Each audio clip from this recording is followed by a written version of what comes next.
నేతన్నలకు CM Chandrababu ఇచ్చిన హామీలు నెరవేర్చడంపై రాష్ట్ర వ్యాప్తంగా హర్షాతిరేకాలు వ్యక్తమవుతున్నాయి. కాకినాడలో నేతన్నలు సీఎం చిత్రపటానికి క్షీరాభిషేకం చేశారు.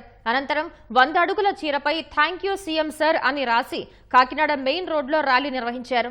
ఈ కార్యక్రమంలో పాల్గొన్న స్థానిక ఎమ్మెల్యే కొండబాబు ఎన్నికల వేళ ఇచ్చిన హామీలు అమలు చేసి కూటమి సర్కార్ నేతన్నల జీవితాల్లో వెలుగులు నింపిందన్నారు. చేనేత కార్మికులందరూ కూడా సంతోషంగా ఆనందంగా ఉన్నారండి. మామూలు సంతోషం కాదండి.